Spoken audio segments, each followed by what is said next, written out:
Buenos días, ingeniero. Nosotros somos del equipo número 5 y vamos a hablar sobre la automatización de una planta destinada al proceso de obtención de ácido clorhídrico. Los integrantes somos Sebastián Ante, Tomás Espinosa y Michael Tejada. Para este proyecto se nos dio como base el siguiente sistema. Este sistema es un sistema muy utilizado en las industrias de alimentos y también en la industria química. Nosotros hemos optado por la segunda opción. Como bien sabemos, la química es una ciencia que se basa en probabilidades más que en determinaciones. Esto se debe a que en cada reacción se necesita un ambiente propicio con las condiciones adecuadas para que pueda suceder. Entonces debemos aumentar las probabilidades de que suceda esta reacción a partir del control de ciertas variables, como pueden ser la presión, la temperatura y el volumen. Nosotros nos hemos enfocado en el volumen y la temperatura para este control. Utilizamos un sensor de nivel, un sensor de temperatura y un sensor de pH, porque el pH nos indicará las diferentes concentraciones que obtendremos en nuestra salida. Esto nos permite una automatización flexible, ya que dependiendo de la concentración de ácido clorhídrico tendremos un producto diferente. En una concentración del 20%, las aplicaciones son domésticas. A una concentración del 32%, las aplicaciones se enfocan en productos para la limpieza de metales, y a una concentración del 38%, sus aplicaciones son netamente industriales para procesos en donde se necesite pureza química. Aquí podemos ver el esquema del sistema con el PLC, los sensores, los set points, los actuadores, el tanque que será nuestra planta y nuestra salida que es el ácido clorhídrico. Utilizando las ecuaciones de Gibbs y también analizando los fenómenos del equilibrio termodinámico y el potencial químico, podremos obtener estas tablas. Para cada concentración es un volumen diferente y una temperatura diferente. Así obtenemos que para el 20% el nivel debe marcar 1 metro, la temperatura 20 grados centígrados. Para un 32% el nivel debe ser 1,14 metros y la temperatura 23 grados centígrados. Para el 38% el nivel debe ser de 1,31 metros y la temperatura de 27 grados centígrados. Para el pH, es imposible que exista un pH negativo, ya que en la obtención del pH existe un logaritmo. Sin embargo, hay un artificio matemático que se lo utiliza para este tipo de análisis. Así obtenemos esta tabla de aquí. Vemos que para un 20% el pH sería de menos 0,8, para un 32% sería de -1 y para un 38% debe ser de menos 1,1. Así podemos utilizar también diferentes instrumentos que son enfocados netamente a la industria química. Esto quiere decir que cada elemento debe ser muy resistente a la corrosión porque estamos trabajando con un líquido corrosivo y también deben tener ciertas especificaciones. Así podemos ver el sensor de nivel de radar, podemos ver un sensor de temperatura asimismo adecuado para estas aplicaciones, un sensor de pH y un transmisor de pH, porque no existen sensores completamente digitales y accesibles para este tipo de situaciones, entonces se utiliza el transmisor de pH para que llegue la información a nuestro PLC. También existe esta mezcladora que en el análisis es tomada como un motor y las electroválvulas. Bueno, yo le voy a hablar acerca de los lazos de control. En el primer lazo de control tenemos que es nuestro lazo de control de nivel. En este lazo de control se puede observar que nuestro set point tiene tres diferentes valores. Esto es para los tres diferentes productos. Estos tres diferentes valores de set point se comparan con el sensor de nivel, lo cual produce una señal que llega directamente al PLC. El PLC activa su señal de mando hacia la válvula de entrada, que es la válvula de H2O más clorogas.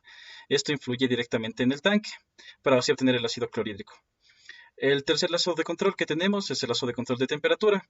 Igual que en el lazo de control anterior, tenemos que son tres diferentes niveles de temperatura para los tres diferentes productos. Cada setpoint se controla con el sensor de temperatura y envía una señal, una diferencia al PLC. Este PLC activa su señal de mando en la válvula de entrada de vapor para que se caliente el tanque y también hacia el motor para que comience a mezclar el producto.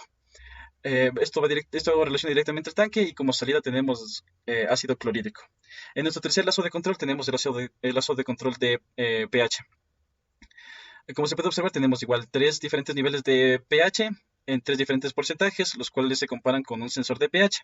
La siguiente diferencia de estos dos llega directamente al PLC. Este activa la válvula de salida, es decir, que cuando el pH ya esté en su nivel de acidez, ya puede salir el producto. Esto influye directamente en el tanque y como salida, al igual que en los tres casos, tenemos ácido clorhídrico. Bueno, a continuación voy a explicar el funcionamiento del logo Subcomfort. Básicamente lo que nosotros vamos a tener 10 entradas digitales y 9 salidas digitales, en las cuales vamos a tener el botón de inicio, el botón de paro, el sensor bajo de nivel del tanque, el sensor de alto de nivel del tanque, el proceso 1, proceso 2 y proceso 3. Además, también contamos con el sensor de temperatura, que es la PT100, y el sensor de pH, que es el pH-metro, básicamente.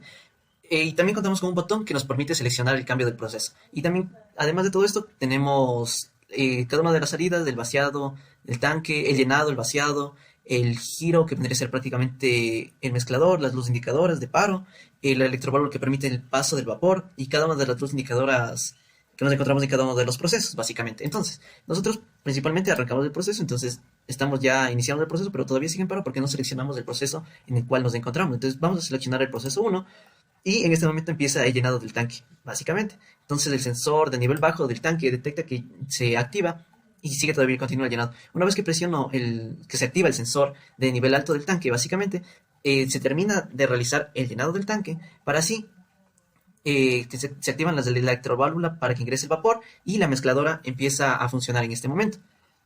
Una vez que se llega ya a la temperatura deseada, solo se queda el mezclador funcionando. Y una vez que el mezclador, para que se pare el proceso del mezclador, básicamente lo que ocurre es que el pHímetro ya detecta que llega al pH necesario y se cierra, ya deja de girar el mezclador y empieza el proceso de vaciado. Entonces en este momento va a generarse el vaciado de los, y empezamos a bajar en los sensores y se empiezan a desactivar los sensores y el proceso continúa nuevamente y se puede realizar el proceso una y otra vez. Pero si nosotros ya queremos cambiar de proceso, pulsamos I10, cambiamos de proceso, el proceso se pone en paro y de igual forma podemos seleccionar, digamos, proceso 2 y ocurre lo mismo. Tenemos el nivel bajo y se empieza el llenado de igual forma, ya llega al nivel alto del tanque, se llega al nivel de temperatura deseado, se termina la mezcla, el pHímetro se activa y dice que el pH ya está correcto y comienza el vaciado. Y de igual forma sería con el proceso 3.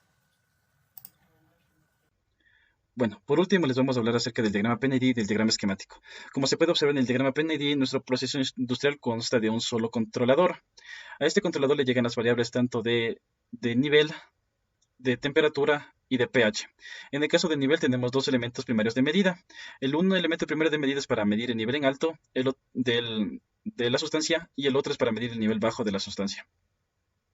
Tenemos un sensor de temperatura que llega directamente al controlador y tenemos un sensor de pH que no llega directamente al controlador, más bien está conectado a un transmisor que envía la señal al controlador, ya que en el mercado no se cuenta con un elemento que recepte pH y pueda ser transmitido como señal eléctrica. Como podemos observar también, nuestro controlador envía las señales de mando directamente hacia la válvula que controla la entrada del H2O más el clorogas, controla la señal de vapor para controlar la temperatura, controla nuestra válvula de salida de nuestro ácido clorhídrico y controla el motor, que es el que controla la mezcla. Por último, tenemos el diagrama esquemático. En el diagrama esquemático, como se puede observar, tenemos dos líneas de alimentación. Una está a 24 voltios y la otra es neutro. La línea de 24 voltios va conectada directamente a los sensores y al botón de inicio y al botón de paro, como el resto de botones que utilizamos para nuestra configuración de programación. La línea neutro va conectada directamente hacia los actuadores y también hacia los focos LEDs que utilizamos para indicar el proceso, el avance del proceso. Y por último, nuestro PLC no alcanza para tantas variables, por lo que decidimos utilizar un módulo de PLC para complementar tanto señales como salidas. Nuestro PLC es un PLC con salida de relé. Nuestro módulo de PLC tiene que también ser un PLC con salida de relé. Ambos funcionan a 24 voltios y se conectarían para por fin tener una solución a nuestro problema con entradas y salidas en este procedimiento.